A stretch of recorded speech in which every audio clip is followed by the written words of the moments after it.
பிப்ரவரி 6. நமது அனுதின மன்னா ஊழியங்களின் வாழ்த்துக்களுடன் இன்றைய நற்செய்தி. கிறிஸ்துவில் ஒரு பண்பட்ட வாழ்வு. இன்றைய வேத வாசிப்பு ஆதியாகமம் 2:4-9 வரை. தேவனாகிய கர்த்தர் பூமியையும் வானத்தையும் உண்டாக்கின நாளிலே வானமும் பூமியும் சிருஷ்டிக்கப்பட்ட வரலாறு இவைகளே. நிலத்தினுடைய சகலவித செடிகளும் பூமியின் மேல் இன்னும் உண்டாகவில்லை. நிலத்தினுடைய சகலவித பூண்டுகளும் இன்னும் முளைக்கவில்லை.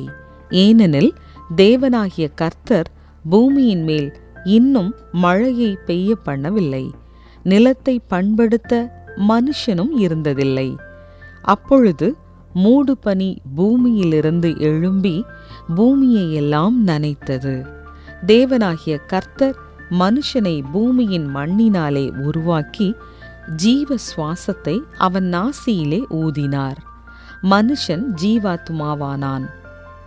தேவனாகிய கர்த்தர் கிழக்கே ஏதேன் என்னும் ஒரு தோட்டத்தை உண்டாக்கி தாம் உருவாக்கின மனுஷனை அதிலே வைத்தார்.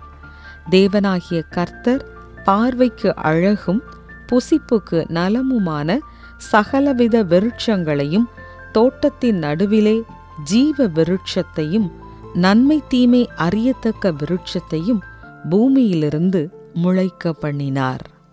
முக்கிய வசனம்: நிலத்தை பண்படுத்த மனுஷனும் இருந்ததில்லை. ஆதியாகமம் 2:5. நாங்கள் எங்கள் வீட்டை கட்டிய போது அது ஒரு சரளைக்கல் சாலையின் முடிவிலே சேரும் காலியுமான இடத்தை விட சற்று உயரமாக இருந்தது. சுற்றியிருந்த மலையடிவாரங்களுக்கு ஏற்ப பொருந்துவதற்கு புற்கள், மரங்கள் மற்றும் புதர்கள் எங்களுக்கு தேவைப்பட்டன. புல்வெளி வெட்டும் கருவிகளை எடுத்துக்கொண்டு வேலைக்கு செல்லும்போது மனிதர்களுக்காக காத்திருந்த முதல் தோட்டத்தை பற்றி நான் நினைத்தேன். நிலத்தினுடைய சகலவித செடிகளும் பூமியின் மேல் இன்னும் உண்டாகவில்லை. நிலத்தினுடைய சகலவித பூண்டுகளும் இன்னும் முளைக்கவில்லை. நிலத்தை பண்படுத்த மனுஷனும் இருந்ததில்லை. ஆதியாகமம் 1 அதிகாரத்தில் உள்ள சிருஷ்டிப்பின் விவரிப்பில் தேவன் நல்லது அல்லது மிகவும் நன்றாயிருந்தது என்று மீண்டும் மீண்டும் தனது படைப்பை மதிப்பீடு செய்ததை காண்கிறோம். இருப்பினும் அது முழுமையடையவில்லை. ஆதாமும் ஏவாளும் நிலத்தை பண்படுத்த வேண்டி இருந்தது. தேவனின் படைப்பின் மீதான உக்கிரானத்துவத்தை செயல்படுத்த வேண்டி இருந்தது. அவர்கள் நிலைமாறாத பரதீசில் அல்ல, மாறாக பராமரிப்பும் மேம்பாடும் தேவைப்படும் ஒன்றில் வாழ்வதற்காக ஏற்படுத்தப்பட்டனர்.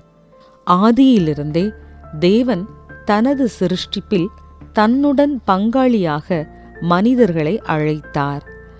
அவர் அதை ஏதேன் தோட்டத்தில் செய்தார். மேலும் நாம் கிறிஸ்துவில் விசுவாசம் வைக்கும் போது அவர் நம்மில் உண்டாக்கும் புதிய சிருஷ்டியை கொண்டும் அதை செய்கிறார். ரட்சிக்கப்படுகையில் நாம் பூரணம் ஆக்கப்படவில்லை. அப்போஸ்தலனாகிய பவுல் ரோமர் 12:2 சொல்வது போல், இந்த பிரபஞ்சத்திற்கு ஒத்த வேஷம் தெரியாமல் தமது குமாரனுடைய சாயலுக்கு ஒப்பாயிருப்பதற்கு அவருக்கு பிரியமான வாழ்க்கையை நாம் நாடும்போது தேவன் நம்மில் செயல்படுகிறார். நிலத்தை பராமரிப்பதோ அல்லது கிறிஸ்துவில் நம்முடைய புதிய வாழ்க்கையை பராமரிப்பதோ தேவன் நமக்கு வரமாக ஈந்துள்ளார். நாம் அதை பண்படுத்த வேண்டும். நீங்கள் எந்த வேலையை அதிகம் விரும்புகிறீர்கள்? உங்கள் சமூகத்தில் எதை பண்படுத்த தேவன் உங்களை அழைக்கிறார்? பிதாவே, உலகத்திலும் என்னிலும் நீர் செய்து வரும் கிரியையில் பங்கேற்க என்னை அழைத்ததற்கு உமக்கு நன்றி.